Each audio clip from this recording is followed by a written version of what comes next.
Well, hi everybody, we're back. And today I've been thinking about, things to make that we got this COVID virus going on and everybody's like stuck inside and stuff.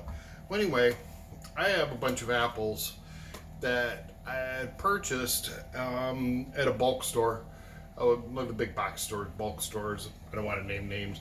But anyway, they're getting to the point where they're starting to get old. I'm starting to see they're starting to the point where they're starting to get to the point where you need to use these up. So we're gonna make baked apples. Sounds like something good the kids are gonna like, a nice dessert. You can use it for all sorts of things. So anyway, that's what we're gonna be doing today. Stick with us. Okay, here we are. We're down at our board, and I've got some basic ingredients. We're gonna need a lot. We're gonna use butter. We're gonna be using some sugar, and we're using cinnamon. Now, when you get cinnamon, I use ground Saigon cinnamon. This is actually a real cinnamon.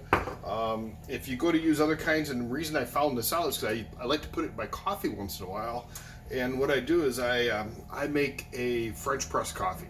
So I'll add this to the coffee grounds and then press it through, and it makes really, really good tasting coffee. And I don't do it all the time, but weekends, things like that.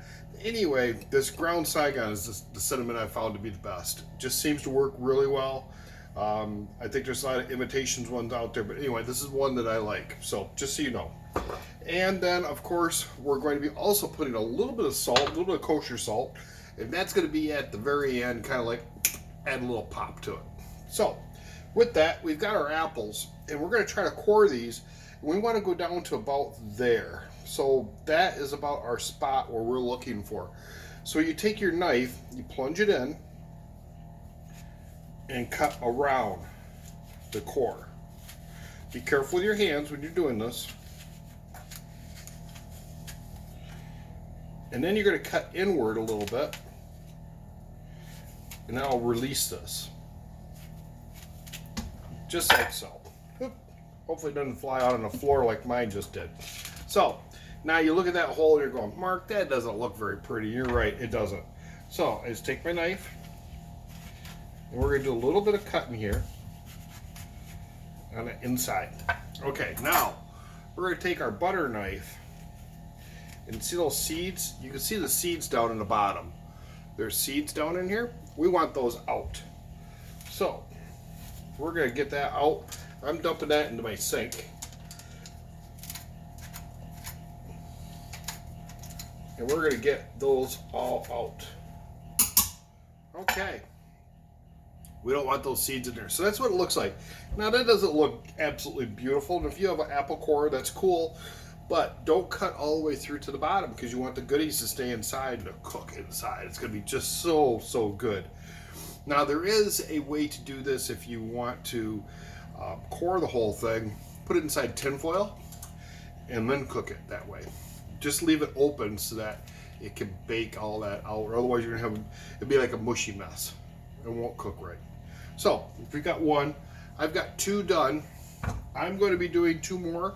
When I get these other two done, we'll come back and I'll show you how to mix up the butter, and then we'll add to the apples. Stick with us. Okay, we're back. Let's turn this camera down just a little bit there. Okay, so we've got our butter, and we're going to put in 4 tablespoons of butter. So we're going to use one for each one of the apples. So we have 4 tablespoons of butter in there. That might be just a little bit more, but that's okay. We don't mind.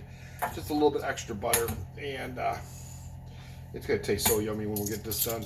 Oh, I just can't wait for this. Okay, to that we're going to add 1 teaspoon of the Saigon cinnamon. Okay, so we got 1 teaspoon. And we're going to do 3 teaspoons. I'm sorry. Let me back that up. 3 teaspoons of salt, or sugar rather, not salt. Don't do that with salt. That's too much. And my sugar got clumpy, so I'm going to do a segment on making your sugar so it doesn't get all clumpy. So it won't do what this is doing to me right now. And it's very annoying. And it's time consuming, and I don't like doing it like this. So, okay, just a little extra for added. Okay, and with that, we're also going to put in a 1/4 teaspoon of salt. Okay, those are our ingredients. That's it. That's all we got to do. So now we're just going to mash this up and mix this. So that's, you want softened butter. If you take it right out of the refrigerator, it's not going to work. So you can see what I'm doing there. We're just going to mix this all together. Now, once this is all mixed up together, and you heard my stove going off, that's the oven getting up to heat what we need. And we're going to be baking these at 375. And we're going to do it for about 30 to 45 minutes. And I want you to check. Now, if you have a convection oven, you can download that to about 20 to 30 minutes, rather.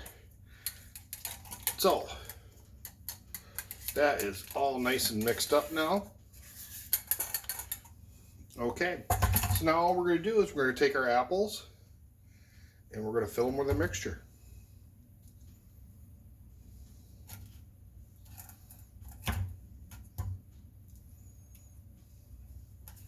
And fill them right up. Okay, now that's what we're looking for. And we're going to be putting them into our casserole dish.